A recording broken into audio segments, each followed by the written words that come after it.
प्रिय, क्या तुम्हें लज्जा नहीं आती जो मुझे ना पहचाने का अभिनय कर रहे हो? देखो देवी, ऐसा लगता है कि आपको कोई भूल हो रही है। दुष्यंत की ये बेरुखी शकुंतला के लिए प्राणघातक थी।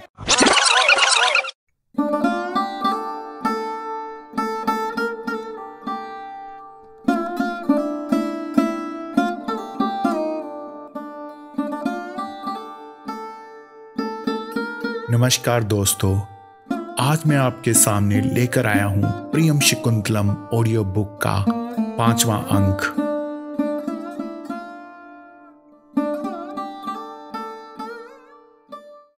सातवां चरण, हृदय घात।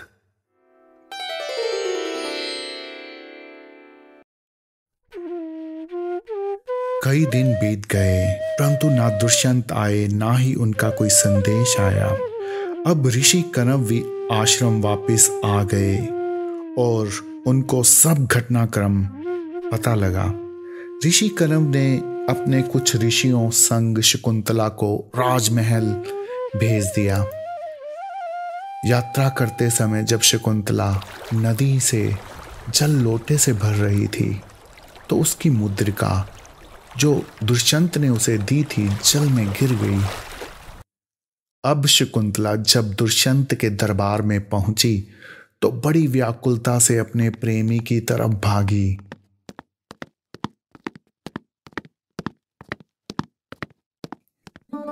आज कई दिनों बाद उसे अपने प्रेमी की एक झलक दिखी थी।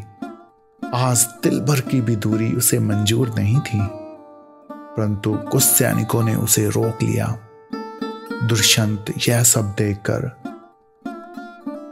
देवी, क्या समस्या है? क्या चाहिए आपको?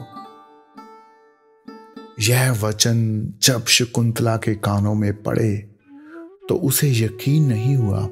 उसे तो आशा थी कि दुष्यंत उसे देखते ही अपने आलिंगन में ले लेंगे और मैं उनको दूर झटकाकर पहले तो कुछ नखरा करूंगी, परंतु जब वह मुझे मनाने के लिए कुछ तर्क करेंगे तो मैं मान जाऊंगी। परंतु यहाँ का दृश्य कुछ अलग ही था। दुष्यंत शकुंतला को अजनबी निगाहों से देख रहे थे। दुष्यंत की ये बेरुखी शकुंतला के लिए प्राणघातक थी। उसका सारा उत्साह जाता रहा। शकुंतला, आर्य, क्या आपको कुछ भी याद नहीं? क्या आपको वो आश्रम में बिताए मधुर दिन सब भूल गए क्या? या फिर भूलने का नाटक कर रहे हैं? या वो सब कुछ एक धोखा था? क्या आपको ये भी याद नहीं कि आपने मुझसे गंधर्व विवाह किया था और हमारा विवाह हो चुका है? मैं आपकी पत्नी हूं। परंतु दुष्यंत मौन रहे, अभी भी उसको अजनबी निगाहों से देख रहे थे, जैसे कि वह शकुंतला से पहली बार मिल रहे हो। शकुंतला कुछ हड़बड़ाकर, प्रिय, क्या तुम्हें लज्जा नहीं आती जो मुझे ना पहचाने का अभिनय कर रहे हो? दुष्यंत, देखो देवी, ऐसा लगता है कि आपको कोई भूल हो रही है। मैं तो आपसे पहली बार मिल रहा हूं। अब शकुंतला के लिए और कुछ सुनना मृत्यु के समान था। उसके प्रेमी ने उससे आंखें मूंद ली थी। उसको बड़े दरबार में पहचानने से इनकार कर दिया। अब शकुंतला के हृदय पर जैसे किसी ने पाषाण से वार कर दिया हो।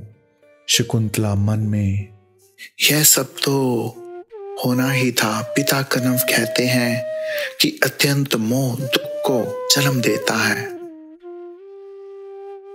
शकुंतला क्रोध में लाल होकर, इसमें तुम्हारा कोई दोष नहीं कपटी। मुझे ही तुम्हारी शहद-लिप बातों में नहीं आना चाहिए था। हाय, मैंने तुम जैसे छलिए के लिए अपने कुल को लज्जित किया।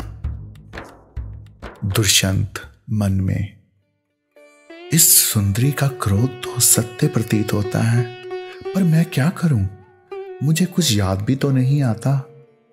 अगर असत्य पर चलें तो इस मनोहर स्त्री की बात मान इसे पत्नी स्वीकार करूं।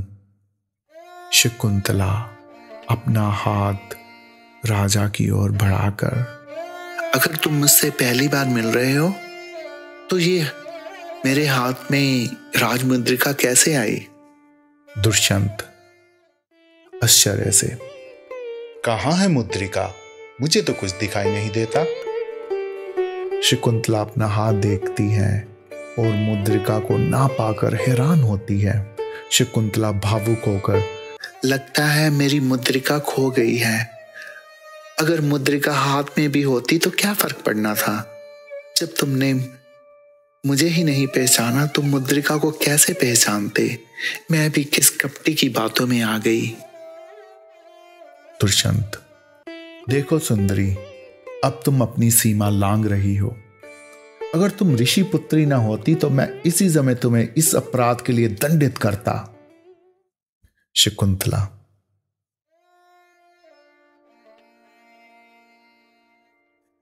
दंड तो मुझे मिल ही रहा है।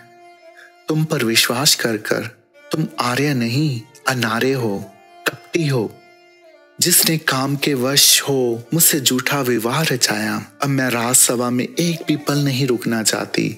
मैं अपने घर में पल रहे अब तुम्हारे शिशु का पालन स्वयं कर लूंगी।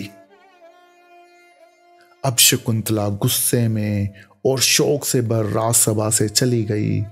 शकुंतला के साथ आए ऋषि युवकों ने भी शकुंतला पर संदेह किया और उसको दोषी समझकर उसे अपने हाल पर छोड़कर वापस आश्रम लौट गए। शकुंतला अब हस्तिनापुर से बाहर की ओर चल दी। अब वो दिशाहीन थी। उसको अपने ठिकाने का कुछ पता नहीं था। भूख और प्यास से वो कमजोर हो रही थी। कुछ दूर चलकर वो भूमि पर मूर्छित हो गई। जब उसकी आंख खुली उसने अपने आप को अपने नाना ऋषि कश्यप के आश्रम में पाया। माता मेनका उसको इस हालत में देख तड़प उठी थी। माँ तो फिर माँ है, चाहे वो इंद्रलोक की अप्सरा ही क्यों ना हो। मेनका अपनी पुत्री को अपनी गोद में उठाकर अपने पिता कश्यप के पास ले गई थी। 7वां चरण, जागृति। कुछ समय पश्चात हस्तिनापुर में एक दिन एक मछुआरा राजा से मिलने दरबार पहुंचा। उसके पास एक बहुमूल्य मुद्रिका थी जिसके बदले में वो राजा से धन पाने का अभिलाषी था। जब राजा के सिपाहियों ने देखा उसके पास राज परिवार की मुद्रिका है तो उसको चोर जानकर उसे पकड़ लिया। अब उसको राजा के सामने उपस्थित किया गया। उसने राजा से कहा कि उसको यह मुद्रिका एक मछली के पेट को चीरने से मिली थी। यह वही मुद्रिका थी जो शकुंतला ने नदी में खो दी थी। एक मछली ने उसको निगल लिया था। संयोग से वह मछली उस मछुआरे के जाल में फंस गई थी। अब राजा ने वह मुद्रिका देखी तो उसी क्षण वह ऋषि दुर्वासा के शाप से मुक्त हो गया। अब तत्काल ही उसे शकुंतला का स्मरण हो आया। दुष्यंत गहरी सांस लेकर, कहाँ हो तुम शकुंतले? मैंने तुमको कैसे नहीं पहचाना? तुम रोती रही पर मैं निष्ठुर तुम्हें सताता रहा। मुझे क्षमा कर दो प्रिय। अब राजा विरह में जलने लगा। उधर ऋषि कनव के आश्रम में जाने से पता लगा कि शकुंतला लौटकर वापस नहीं गई। 8वां चरण, मिलन।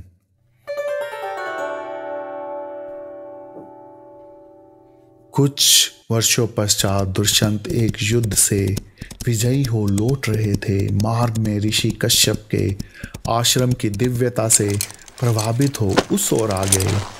वहां पर क्या देखते हैं कि एक लगभग 6 वर्ष का बालक एक सिंह के बच्चे के साथ खेल रहा था।